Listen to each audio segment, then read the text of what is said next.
Welcome to the Creative Play and Podcast Network.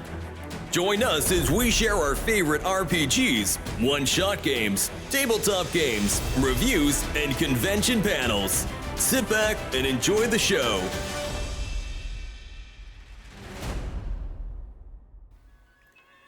Hi, this is Kelly, aka Trixie from Ragnarok and Roll, assigned to Ragnarok Story, and Tilda Wimblewick from D&D Journey of the 5th Edition.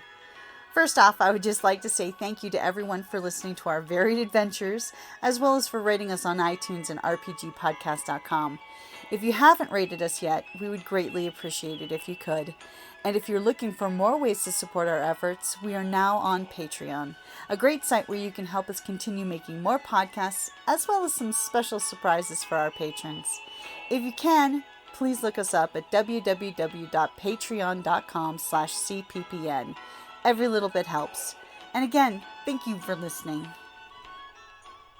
Hey guys, Jim here. And Kelly. And welcome back to the final day of #RPGaDAY2025.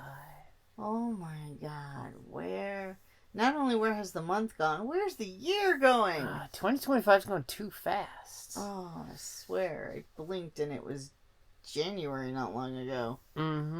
This month was definitely not the month to get gaming in, because we barely got any gaming in. Oh no, it's just been nonstop. And then we tapped it off with Tucson Comic-Con. I was sad. The game group said, "Are we gaming Sunday?" I'm like, "No, sorry, I'm at the con." So the word of the day is reward. Reward. Well, it is a rewarding experience, RPGing. But, in game, it's also nice to get the occasional reward. Yes, make sure you're feeding your players little snacks of delicious rewards. Magical items, whether they be common, uncommon, or legendary. Yes. Of course, consistent with the campaign. Story and stuff. setting. Well, wherever the environment, because but I was like that, like when we did High Seas Shenanigans, and one of the other ones, you, like, before it started, it's like, if you, what would be your wish list? For magic drops. Exactly. This way you can speckle your adventure with drops your players actually want. Rather than, oh look, the adventure says drop this thing that no one in the group can wear. Yeah, and it's like, oh my god, it's like freaking hell. But yeah, because it's like, oh yeah, Pearl of Power. Hey, it is a really good magic item. It is an amazing magic. Especially if you're a caster. An extra spell slot's always a good thing. Basically, once a day, it gives you an extra spell slot. Come on.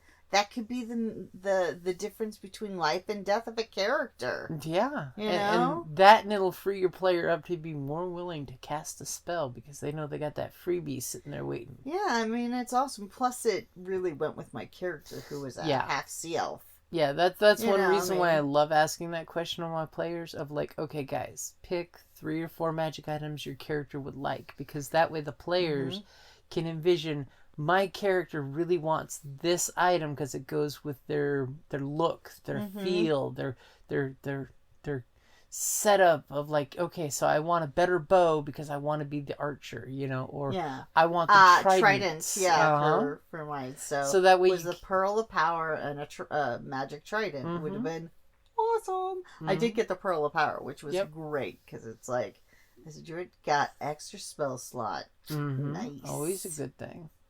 Yep, that was good. And of course, the friends you make along the way is the real reward. Yeah, and you just sparkle out the rewards, so it's not like constant. Yeah, and if you're gonna reward, make sure you try to sprinkle it out so little things for everybody, like a weapon for one player, armor, or utility item for another player, so that way everybody feels like they're getting some cool stuff. Yeah.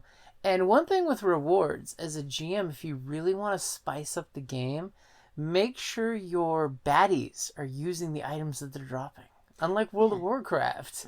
Make them actually equip the magic weapon so you realize that they're a big, level-tiered bad guy who has this magical weapon. Because when your players kill them and take the weapon, they will feel so much more badass because they knew they earned it.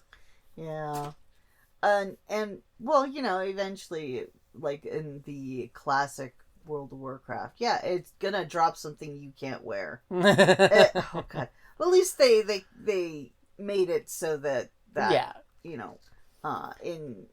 the modern the current version of WoW. Versions of WoW, it's like, okay, it's gonna be something you can actually use, or one of your other players can use. Yeah. So now that they've done the warband thing, at least one of your characters can get it. You can. There's a certain amount of transfer that you can do.